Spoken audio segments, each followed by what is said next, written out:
Assalamualaikum warahmatullahi wabarakatuh. Pada kesempatan kali ini kita akan membahas materi tentang permasalahan sosial.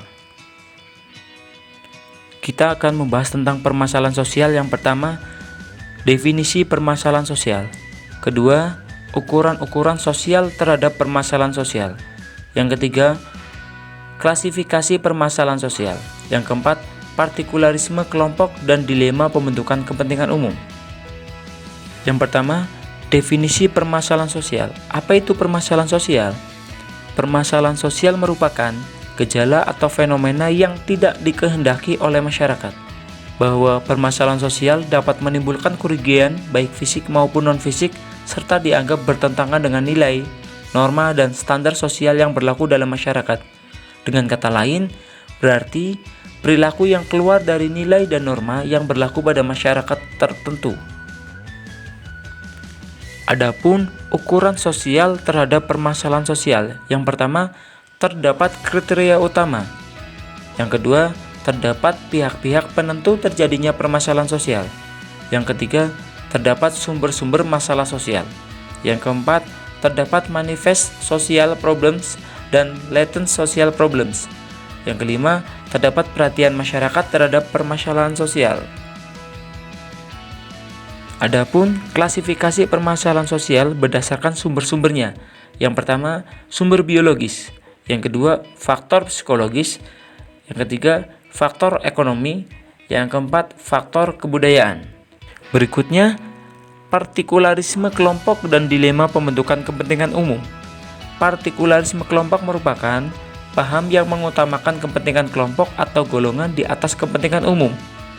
Partikularisme dapat terjadi pada kelompok-kelompok informal ataupun non-formal yang memiliki persamaan identitas atau latar belakang. Ragam permasalahan sosial dan dampaknya bagi masyarakat akan membahas 1. Ragam permasalahan sosial dalam masyarakat. Pembahasan kedua, dampak permasalahan sosial bagi masyarakat. Ragam masalah sosial. Yang pertama, kemiskinan. Kedua, kesenjangan. Ketiga, konflik sosial. Keempat, kejahatan. Kelima, korupsi. Keenam, masalah lingkungan hidup. Ketujuh, delekuensi anak. Kedelapan, penyimpangan seksual. Kesembilan, prostitusi. Kesepuluh, eksklusi sosial. Kesebelas, disorganisasi keluarga. Sedangkan dampak permasalahan sosial bagi masyarakat, yang pertama, terjadinya peningkatan angka kriminalitas. Yang kedua, terjadi disorganisasi dalam masyarakat. Yang ketiga, terjadi keresahan dalam masyarakat. Keempat, terjadi peningkatan kesenjangan sosial. Yang kelima, terjadi peningkatan angka pengangguran. Sedangkan upaya yang bisa dilakukan untuk mengendalikan masalah sosial, yang pertama, upaya preventif. Yang kedua, upaya rehabilitasi. Yang ketiga, upaya represif. Yang keempat, upaya persuasif. Yang kelima, upaya koersif. Yang keenam, upaya pengendalian gabungan. Apa itu upaya preventif? Upaya preventif adalah tindakan pengendalian sosial untuk pencegahan atau mengurangi kemungkinan terjadi. Upaya preventif atau pencegahan bisa dengan 1. Menerapkan etika sosial. Yang kedua, menanamkan nilai-nilai agama. Yang ketiga, perencanaan sosial yang baik. Perencanaan sosial merupakan salah satu upaya penanganan permasalahan sosial. Perubahan kondisi sosial masyarakat menuju arah lebih baik dapat direncanakan melalui program perencanaan sosial. Adapun syarat untuk melakukan perencanaan sosial secara efektif dapat dilakukan sebagai berikut. 1. Adanya unsur modern dalam masyarakat. Yang kedua, adanya sistem pengumpulan dan analisis informasi yang baik. Yang ketiga, adanya dukungan masyarakat. Yang keempat, adanya kepemimpinan yang baik. Yang kedua, upaya rehabilitasi. Rehabilitasi ini meliputi perbaikan dan pemulihan semua aspek masyarakat seperti pada kondisi sebelumnya.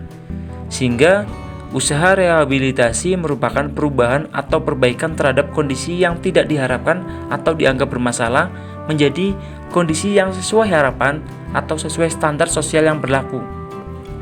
Yang ketiga, upaya represif. Pengertian represif merupakan suatu tindakan pengendalian sosial yang dilakukan setelah terjadinya suatu pelanggaran atau juga peristiwa buruk. Dengan kata lain, tindakan yang dilakukan setelah atau sesudah peristiwa itu terjadi. contohnya seperti pelanggaran. Upaya represif dapat dilakukan dengan cara menegakkan hukum atau memberi sanksi kepada warga masyarakat yang melanggar tata aturan, norma, nilai, dan adat istiadat. Yang keempat, upaya persuasif. Upaya persuasif merupakan bentuk pengendalian sosial yang dilakukan dengan cara membujuk secara damai dan tanpa paksaan. Upaya persuasif dalam penanganan penyelesaian permasalahan sosial dapat dilakukan melalui saran, ajakan, dan bimbingan kepada individu atau kelompok untuk mematuhi nilai dan norma yang berlaku dalam masyarakat.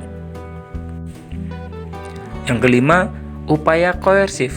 Upaya koersif merupakan upaya pengendalian permasalahan sosial menggunakan kekerasan atau paksaan untuk membentuk ketertiban sosial. Upaya koersif dapat dilakukan dengan dua cara. Yang pertama, kompulsif, yaitu memberikan dorongan atau paksaan. Yang kedua, pervasif. Pervasif yaitu suatu cara penanaman atau pengenalan norma secara berulang-ulang sehingga orang akan mengubah sikapnya sesuai dengan yang diinginkan. Yang keenam, upaya pengendalian permasalahan sosial gabungan. Pengendalian permasalahan sosial gabungan memadukan antara upaya preventif dan represif, yaitu dilakukan dengan cara satu, mencegah terjadinya penyimpangan sosial. Yang kedua, mengembalikan kondisi masyarakat sesuai norma-norma sosial setelah mengalami permasalahan sosial, yaitu dilakukan pertama, mencegah terjadinya penyimpangan sosial, yaitu mencegah. Sedangkan yang kedua, mengembalikan kondisi masyarakat sesuai norma-norma sosial setelah mengalami permasalahan sosial. Itu saja pembahasan pada pertemuan kali ini. Sekian dan terima kasih.